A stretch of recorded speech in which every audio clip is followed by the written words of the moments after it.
Boa tarde, estamos abrindo um espaço no Atual para uma entrevista com o representante do Comitê de Combate à Corrupção Eleitoral e o Caixa 2 nas eleições, o sociólogo Carlos Santiago, sociólogo e advogado. Ele representa a OAB no comitê.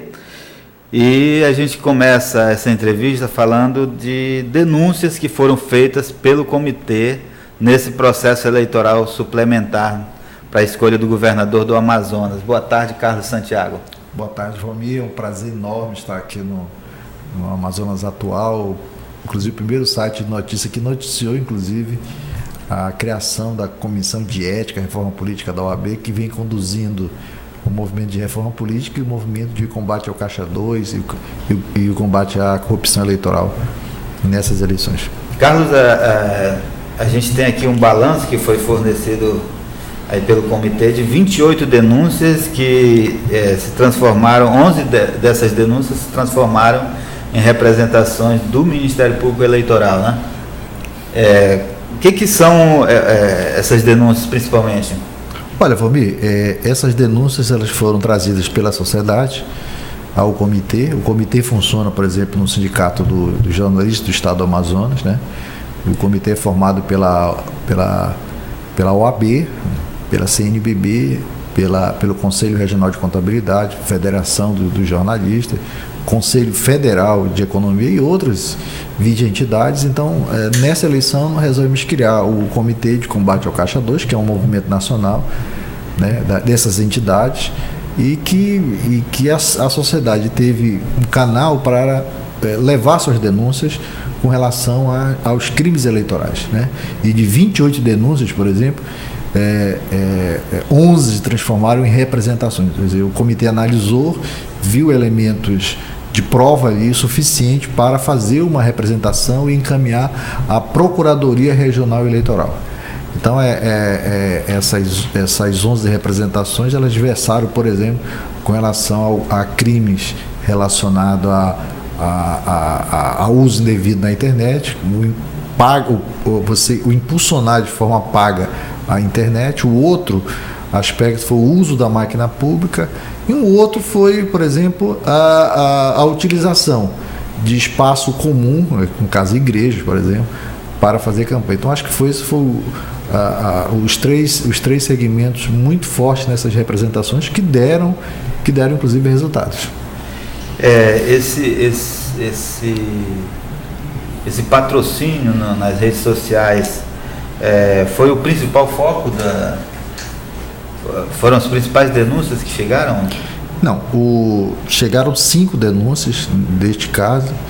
Essas 5 denúncias elas foram transformadas em representações, e as outras, por exemplo, as outras 6 denúncias eram mais ligadas, por exemplo, ao uso da máquina pública, ou seja, usar a máquina do Estado ou da Prefeitura para beneficiar um candidato, e a outra foi de forma muito, muito clara, e aí teve até uma repercussão muito forte na cidade de Manaus, que foi o caso, por exemplo, de utilizar templos, espaços de igreja, espaço inclusive público para fazer manifestação política, para fazer adesões políticas, e isso aí o comitê foi duro. Nesse aspecto, quer dizer, essas representações que chegaram através do comitê à Procuradoria Regional Eleitoral, elas se transformaram em ações e foram encaminhadas à Justiça Eleitoral. Já tivemos resultado de algumas, por exemplo. Um candidato ao governo do Estado do Amazonas, que está no segundo turno, junto com uma liderança religiosa e o seu vice, irão pagar multas pesadíssimas, né? Uma outra candidata que não está no segundo turno, ela está sofrendo uma investigação judicial, né? E houve inclusive uma cautelar para que o governo do Estado não demitisse cargos comissionados nesse período, e essa candidata está respondendo essa investigação judicial, que pode chegar a uma conclusão lá no fim. A outra, por exemplo, foi um deputado estadual que tem um filho que foi candidato a governador e que usou seu espaço da internet para impulsionar a candidatura do seu filho, e também terá que pagar uma multa pesada para a Justiça Eleitoral.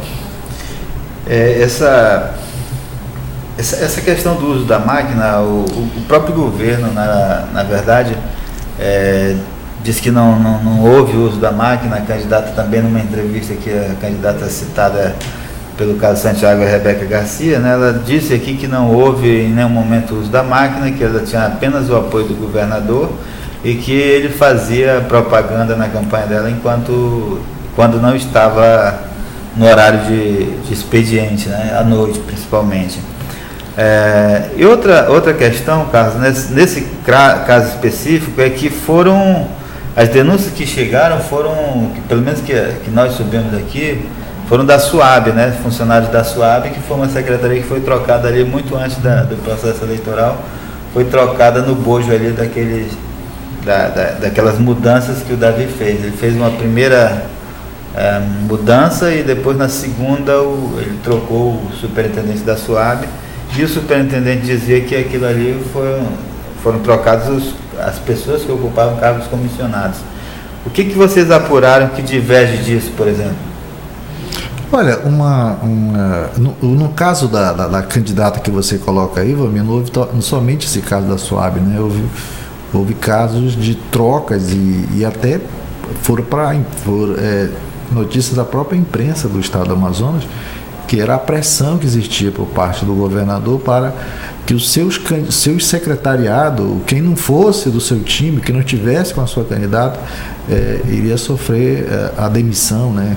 E teria pressão, inclusive, com relação ao cargo comissionado. Agora, o que eu achei interessante, no caso dos funcionários da SUAB, é que eles foram denunciar, fizeram a denúncia no Ministério Público Estadual. E a eleição é uma eleição geral. Então, isso dá o tom de que você percebe que não tinha uma finalidade tão política assim. Porque se qualquer advogado simples iria dizer para eles, olha, não era no Ministério Público Estadual, você tem que ir na Procuradoria Regional Eleitoral, que cuida das eleições para governo, que o Ministério Público Federal. E eles foram lá.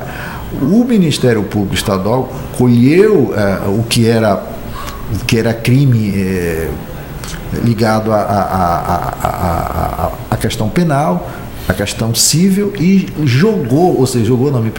repassou para o Ministério Público Federal o caso das infrações, das penalidades e dos crimes eleitorais. Então, aí foi para o doutor Vitor, e também passou por nós, lá do comitê, e fizemos uma representação no sentido de que o Ministério Público Federal, no caso a Procuradoria Regional Eleitoral, se manifestasse em forma de pedir uma investigação judicial.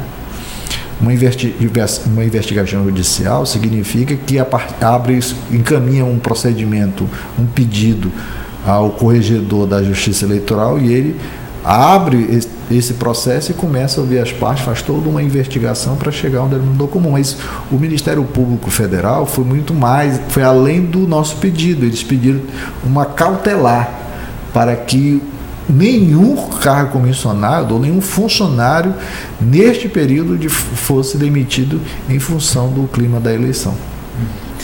Correto. Dessas quatro representações que foram sentenciadas, que você disse que foram positivas para o comitê, o que foram? A gente podia falar dessas quatro especificamente? Olha, eu já comentei aqui, volto a comentar de novo, é o caso de um candidato e seu vice, e um líder religioso, que utilizaram, por exemplo, o centro de convenções, uma grande manifestação religiosa, né? Era um evento religioso, e utilizaram aquele espaço religioso, aquele evento religioso, aquele espaço público para impulsionar a candidatura desse candidato, que inclusive disputa o pleito. Quer dizer, então a Justiça Eleitoral já sentenciou em forma de multa, né? Vão pagar multas pesadas, acho que multa beirando a R$30 mil. E outros, por exemplo, no caso de um deputado estadual, ele vai ter que pagar uma multa também em função de estar usando o espaço na internet para impulsionar a candidatura do seu partido, que coincidentemente é seu filho. E o outro aspecto é esse aspecto que eu acabei de colocar, quer dizer, a Justiça Eleitoral resolveu, de forma de um pedido de cautelar, o Ministério Público Federal, em forma de pedido de cautelar, conseguiu, na Justiça Eleitoral, impedir as demissões de pessoas. Agora, Neste caso, Valmir, é bom que se diga que nós não recebemos só denúncias que foram encaminhadas à Justiça, ou ao Ministério Público Federal, ou à Procuradoria Regional Eleitoral, mas também recebemos denúncias que foram encaminhadas ao próprio TRE, como, por exemplo, a precariedade do serviço de transporte coletivo, o não oferecimento das condições do cidadão se locomover no dia da eleição. E o outro, que é o mais, que eu achei gravíssimo, passamos todo o primeiro turno sem saber quem foram os doadores de campanha para todos os candidatos e como gastou todos esses candidatos com esses recursos. Eu não sei. Como é que você vai fazer, por exemplo, uma denúncia?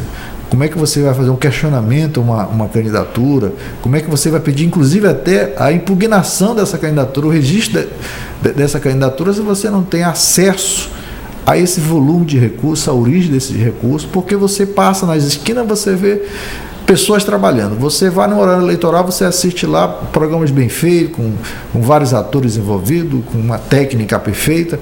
Você vai ver a agenda do candidato, ele está passeando no interior do estado do Amazonas, em não sei quantos municípios. Mas você não sabe de fato de onde está vindo todo esse dinheiro, e a Justiça Eleitoral pecou nesse aspecto aí. Em casa, é exatamente isso. A lei eleitoral, já desde a eleição de 2016, determinava que a prestação de contas deveria ser feita em tempo real, ou seja, você recebeu uma doação de pessoa física ou do partido, essa doação já cai automaticamente na conta e vai para a prestação de contas que estaria disponível na internet. A mesma coisa os gastos, né? Você pagou ali uma despesa de campanha, essa despesa era registrada ali no sistema na conta do candidato e automaticamente apareceria para o eleitor que acompanha ali a prestação de contas. Nessa eleição não houve nada disso, né? O que aconteceu? Olha, o TRE justificou que não houve tempo de atualizar a plataforma para que acontecesse isso que você colocou, quer dizer, essa prestação de contas o tempo real. E o mais grave disso tudo é que eu não vi nenhum partido, nenhum candidato se revoltar com isso. Não tive notícia junto à Justiça Eleitoral e nem chegaram a cometer uma revolta de partidos políticos chateados porque não teríamos transparência na arrecadação e nos gastos desse dinheiro. Quer dizer, os partidos políticos deveriam ser os primeiros, inclusive, a ficarem muito chateados. Tanto é verdade que nós, inclusive, encaminhamos à Procuradoria Regional Eleitoral e ao próprio TRE uma indicação, vamos supor assim, um documento indicando um caminho razoável para resolucionar esse problema. Sabe qual foi, Bobi? Que os partidos colocassem essas prestações de contas nas suas páginas de campanha.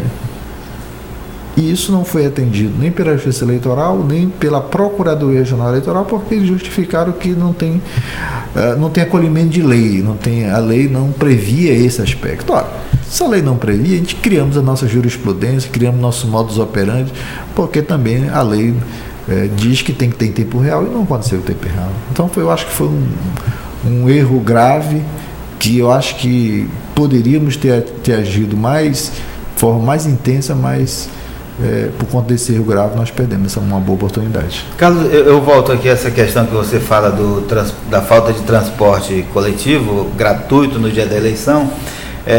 Vocês entraram inclusive com um pedido para que fosse gratuito no primeiro turno, não foram atendidos, depois, passado o primeiro turno, justificaram que a abstenção alta, né, na capital dobrou.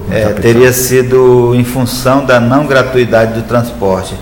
Mas a gente viu, eu ouvi inclusive eleitor dizendo que na verdade não precisava mesmo de transporte gratuito, e a justificativa do TRE é de que com a biometria o eleitor passou a votar próximo da sua casa, né? Então ele não precisa de pegar um transporte para chegar no local de votação. Isso não é justificativa suficiente? Não, deixa eu te colocar uma coisa. Tem uma lei de 1974, a Lei 6.091, que determina que a Justiça Eleitoral busque todos os meios a oferecer um transporte ao eleitor.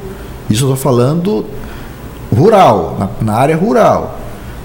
Diz até que tem que buscar os meios, tipo os equipamentos de transporte, que lida com o transporte da União, dos estados e dos municípios, para facilitar o transporte das pessoas. Há município do interior do estado do Amazonas que beirou a 50% o número de abstenções. Então, não é só a cidade de Manaus. Quando a gente fez esse documento no segundo turno, a gente colocou, inclusive, essa situação no interior do estado, para que a Justiça Eleitoral utilizasse esse mecanismo legal para conseguir sair. O outro aspecto relacionado à cidade de Manaus, quer dizer, você usou na eleição de 2016 o transporte gratuito, né, que não é gratuito porque o cidadão paga, quem vai pagar é a Fazenda Municipal, e a Fazenda Municipal paga com os impostos do município, e os impostos do município são pagos pelo cidadão do município de Manaus. Então, 2016, com gratuidade, mais a biometria, chegamos a 8,6% de abstenções. Agora chegamos a mais de 15%. Então tem algum problema aí. O cidadão está desencantado com a política? Eu acho que está desencantado com a política, mas tem muita gente que preferiu, por exemplo, pagar aquela taxa de R$3,40 do que pagar uma passagem de volta que chega à beira a R$8. Então, o cidadão usou também um pouco da matemática. E além disso, eu não acredito. Eu falo até como sociólogo, eu não acredito que o cidadão comum nesses bairros da cidade de Manaus vivam o tempo todo lá. É uma moradia permanente. Nós temos um alto índice de imigração nessa cidade. E pessoas que fizeram biometria, que moram no São José, certamente amanhã vão estar morando no Tancredo, vão estar morando lá no Puraquara, depois vão estar morando lá no Jorge Teixeira. Há uma mobilidade enorme que a Justiça Eleitoral tem que atingir, tem que ter essa compreensão, inclusive, da mobilidade urbana. Inclusive, é bom que se coloque que no dia da eleição, eu não sei se você presenciou isso, no dia da eleição nós tínhamos um alto índice de carros na rua. Uma quantidade de carros enorme. Então, se você tem uma biometria que você mora próximo de casa, para que tem carro na rua? Era para não ter nenhum carro na rua. E, na verdade, ter muitos carros na rua. Não, mas as pessoas também se movimentam, né? Você vota ali em 10 minutos e vai passear. Pode ser. Mas, Carlos, voltando aqui à questão, teve outro aspecto que o comitê discute aí, que é o processo de judicialização. Isso foi até uma questão levantada pelo Dom Luiz, né? Dom Sérgio Castriani, que é o arcebispo de Manaus, e que, segundo ele, pode ser responsável também pela essa descrença do eleitor, né? E não querer votar em nenhum dos candidatos ou não ir ao local de votação no dia da eleição. Olha, o que é o processo de judicialização, só para o eleitor entender? Olha, Vamir, o Dom Sérgio, uma pessoa muito sábia, que faz parte do Comitê de Combate à Corrupção Eleitoral e ao Caixa 2, ele fez uma avaliação conosco e disse assim: olha, tem quase 1 milhão de pessoas que deixaram de ir às urnas. Isso certamente está relacionado ao transporte, ao desencanto com a política, mas tem um fator assim muito forte, que é a judicialização que está acontecendo ainda com relação à eleição. Houve várias paralisações aí, decisões de liminares de forma diferente, completamente uma diferente da outra, uma deixando, suspendendo as eleições, a outra mantendo as eleições. Isso aí causou e ainda está causando, inclusive, uma certa apreensão por parte das pessoas. E nós temos hoje, e que fique bem claro, nós temos hoje três movimentos na política do estado do Amazonas. Primeiro é um movimento relacionado à eleição direta, pessoas que querem a eleição de fato direta. Tem uns que querem a eleição indireta, né? Porque a eleição direta vai para a Assembleia, envolve alguns certos setores e tal. E tem aqueles que defendem, que estão lutando para retorno ao governo.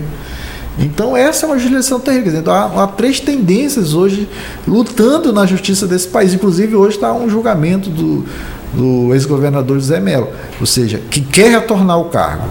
Um segmento quer eleição indireta e outro quer eleição direta. E todos eles estão com os advogados e bons advogados lutando na justiça desse país, nos tribunais superiores. Então, essas informações chegam no dia a dia das pessoas. O Dom Sérgio disse, Carlos, tem pessoas, inclusive, que até hoje não acreditam, pessoas que não acreditam que o novo governador irá ser empossado. Espero que tenhamos finalização dessas eleições e o governador seja de fato eleito pela população, pela sociedade. Inclusive nesta semana hoje, terça-feira, né? Hoje é 21, né? 22, né? Hoje é terça-feira, ia ter um julgamento no hoje tem julgamento no Tribunal Superior dos embargos de declaração. Exatamente. Né? Que foram são embargos feitos tanto pela Assembleia Legislativa quanto pelo ex-governador José Mello. Mas também tem outras representações no STF, já dia 17, dia 19, essa informação está no Amazonas Atual. O Podemos entrou com uma representação, com um pedido de suspensão da eleição direta ainda, uma última tentativa antes do segundo turno. Tentaram antes do primeiro turno, não conseguiram, né? E agora, antes do segundo turno, também ainda tentam barrar a eleição direta. Mas isso que eu estou colocando para você. Então, existem interesses diferentes, 3 movimentos diferentes, que é um pedido de eleição direta, um outro segmento querendo voltar ao governo e um outro grupo político querendo que a eleição seja, de fato, indireta. Isso é extremamente preocupante, porque o cidadão fica até apreensivo se, de fato, o voto dele vai valer. Isso foi mais ou menos o raciocínio do Dom Sérgio. Então, isso tudo causou um enorme desalento, né? uma enorme desesperança, e fez com que milhares de pessoas deixaram, inclusive, de votar nas eleições no primeiro turno. Carlos, o Comitê de Combate à Corrupção e ao Caixa 2 nas eleições, né? Certo. Teve algum caso de Caixa 2 identificado nessa eleição? Valmir, deixa eu te colocar uma coisa para ti. O nosso trabalho foi prejudicado nessa parte aí de identificar o Caixa 2 na eleição. Por quê? Porque não teve transparência dos gastos, nas doações e gastos da campanha por tempo, como se diz, simultaneamente, em tempo real. Não houve nesse aspecto. Houve um movimento de denúncias em que apareceram no comitê várias denúncias relacionadas a pessoas que não receberam os seus vencimentos até hoje, inclusive jornalistas. Pessoas que trabalharam nas campanhas e não receberam, e já foi encaminhado para tomar, para que as pessoas, para que os candidatos tomem uma atitude relacionada a isso. No dia da eleição apareceram 4 pessoas lá, Valmir,